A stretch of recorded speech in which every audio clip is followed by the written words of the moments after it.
Bene, cominciamo con l'AIS, dottor Greco. Secondo l'ARPA l'azione dei piezometri è insufficiente, servirebbero dei pozzi. Che cosa sta facendo quindi l'AIS, se c'è in programma qualcosa? Io credo che siano state dette le cose molto importanti. Una di queste reputo sia stata quella di dire ulteriori fonti di inquinamento.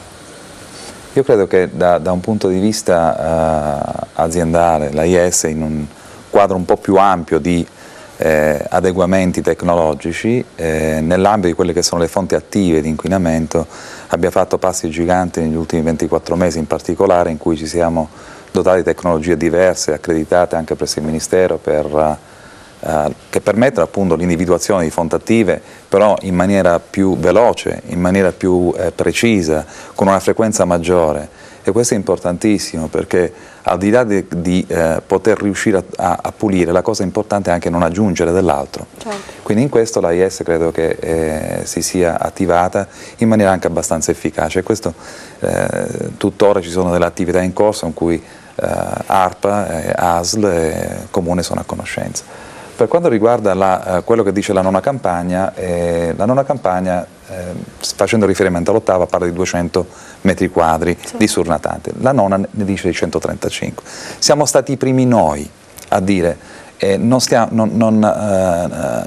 cantiamo vittoria, cioè i 135, che non sono più 200, probabilmente sono in qualche maniera falsati dalla falda, quindi noi per primi avremmo potuto cavalcare la tigre, oh guarda, invece di 200 abbiamo 100, non l'abbiamo fatto. Quindi da uno spostamento della falda? No, la falda sì, nella variazione della sua altezza, quindi io francamente forse per ottimismo o altro non mi sento di dire che la situazione è migliore, assolutamente, siamo stati i primi noi a dirlo, però non sarei così drammatico a dire che assolutamente o ci sono evidenze che sia peggiorata. Una cosa è certa, che l'AIS più volte ha ribadito il proprio desiderio e il proprio credo che questo qui è un problema che riguarda il polo e quindi va affrontato in maniera unitaria, cioè, e non ha senso neanche, secondo me, e non ha nessun senso puntare l'indice uno verso l'altro o far polemiche. Cioè, credo che la comunità mantovana abbia la necessità di comprendere esattamente cosa vogliamo fare, e credo che ci sia un passo avanti, cioè il fatto che il Ministero abbia chiamato una conferenza di servizi istruttori, d'accordo, dopo 2 anni indubbiamente, però che l'abbia chiamato, credo che ci dia almeno uno spiraglio, cioè la possibilità di fronteggiare i problemi in maniera più puntuale e spero più efficace. Quindi anche i pozzi potrebbero arrivare? Beh, i pozzi sono stati aggiunti, non voglio essere tecnico, però il posizionamento dei pozzi non prescinde da uno studio, da un modello che definisce come si muove la falda, e il modello che noi utilizziamo è il modello che utilizzano altre industrie dell'area e ci permette quindi di fare dei raffronti. Quindi non è detto necessariamente che aumentare i pozzi o aumentare l'emungimento sia necessariamente un bene, e quindi diciamo che noi abbiamo posizionato laddove ce n'è di più. Pensiamo di essere stati efficaci nel tirarlo fuori.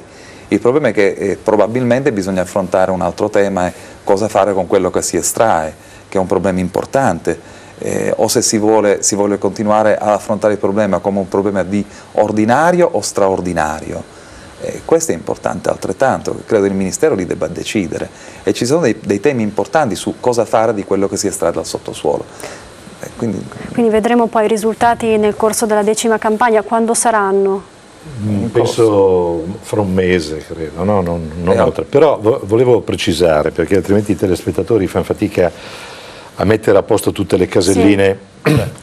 2 anni, diceva l'assessore, dalla prima conferenza alla seconda, e però non sono stati 2 anni di silenzio e di inerzia, sono stati 2 anni in cui si sono succedute riunioni su riunioni, in cui la provincia ha partecipato anche alle riunioni indette dal Ministero, e in cui non pare che la provincia abbia in qualche maniera sia stata in disaccordo rispetto alle decisioni prese dal Ministero. Mi pare che il lavoro sia stato fatto, no, con collegialità e con i tempi purtroppo della burocrazia, perché ti scrivo una lettera, mi rimandi una lettera, ti faccio delle osservazioni, me ne rifai delle altre, eccetera. Intanto però, a seguito della nona campagna, il Ministero ha disposto che una società in-house, la Sogesid, sì, predisponga un progetto di massima per la messa in sicurezza, in attesa di presentare in sede di prossima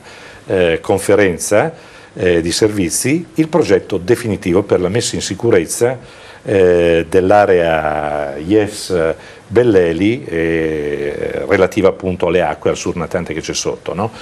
Il Ministero si è appena attivato per raccomandare e spingere la definizione del progetto di bonifica della collina, che non è più collina perché ormai è cratere, no? Sindial, e ha anche individuato alcune procedure relative al colorificio di cui abbiamo parlato. Insomma, questo per dire che è vero che è passato del tempo, ma anche che tutti i soggetti sono stati consapevolmente coinvolti, collegialmente coinvolti, sentiti, attivati, e quindi non è che adesso si possa dire che ci sono state responsabilità di inerzia di 2 anni, no? Perché se no il telespettatore potrebbe pensare che la responsabilità di tutto quello che c'è è del Ministero, e che è il Ministero che per 2 anni ha dormito. Non è esattamente così, insomma. Credo no, che l'assessore Rebuschi non sia d'accordo. Se no trasmetteremo un messaggio sbagliato. Io trasmetto il messaggio che mi deriva dagli atti cartacei, dalle documentazioni. Anche a me non piace, come dire, creare 23 giugno, scusa, c'eri anche tu, no? A Roma, certo, non hai detto niente, eri concorde. No, c'ero anch'io, e ti dirò di più, perché quella convocazione del 23 giugno non nasce naturale dal Ministero dell'Ambiente, nasce da una precisa richiesta fatta da tutti gli enti mantovani, gli enti locali mantovani, Comune, Provincia e Regione Lombardia, e i sindaci del Comune di San Giorgio e di Virgilio, di creare un incontro urgente per i 3 punti che sono importanti: sul natante, colorificio freddi, e dopo arrivo al colorificio freddi, e messa in sicurezza generale. Colorificio freddi perché è stato messo al punto all'ordine del giorno? Perché il Ministero in un anno, più di un anno, ha fatto delle diffide al suddetto colorificio perché si attivasse a mettersi in sicurezza, cioè trattenesse le sostanze inquinanti che sono scusi, voglio finire, sotto la sua superficie, e imponendo 15 giorni di attivazione, se no si sostituiva al privato. Cosa che per ben 2 volte non è successa. È chiaro che un ente, quando vede una cosa del genere, si dice: ma come mai il Ministero impone, dice che si istituisce e dopo non lo fa? È chiaro che mette all'ordine del giorno, chiede risposte immediate al Ministero. Il Ministero cosa ha fatto? Abbiamo fatto l'incontro, ha imposto per la 3ª volta di mettersi in sicurezza con una lettera uguale alle precedenti. Non solo, nella risposta che ha fatto a me ha detto: guarda che ha detto le stesse cose che stava dicendo il Presidente dell'ARPA, guarda che c'era anche tu il 23 a Roma, caro Rebuschi, è scritto così, c'era anche tu il 23 a Roma, e io ho detto a voi enti locali mantovani, Regione, Provincia e Comune, che dovevate mandarmi preventivi per questa cosa qua, ok? Stamattina il Comune di Mantova giustamente scrive al Ministero: guarda caro Ministero, l'assessore De Togni mi è arrivata per conoscenza, scrive: caro Ministero, ma tu non mi hai mai dato neanche il verbale di quella cosa lì, perciò cosa chiedi a noi preventivi? Questa è la situazione provata da atti cartacei. Assessore Benedini, poi passo la parola anche al dottor Patrini. Appunto questa cosa della lettera inviata dall'assessore De Togni ci incuriosisce. Beh, è una realtà, quindi voglio dire, ma io vorrei fare una considerazione un po' più ampia. In generale. Io non credo che l'inquinamento di cui parliamo parta da 2 anni a questa parte. No, certo. È una cosa che si trascina da moltissimo tempo, da più di 20 anni forse, difatti già dal 92 c'era un rapporto con l'AIS per dismettere, per fare un programma di dismissione di questo stabilimento, per risolvere problemi di inquinamento che erano già presenti allora. Quindi voglio dire, adesso io non sono una forza politica, sono per caso inserito nella politica da civico.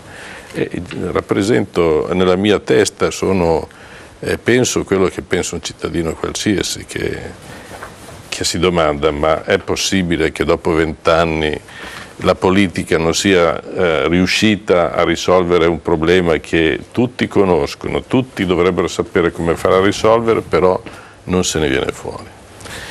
E quindi la diffidenza è ovviamente giustificata, perché continuiamo a girare intorno al problema, continuiamo a rimandare le soluzioni, continuiamo a raccontare delle mezze verità, e però continuiamo ad avere una città che, prima abbiamo visto le immagini, questo contrasto fra questa città bellissima, fra il verde, fra la natura, e uno stabilimento messo alle porte della città che è veramente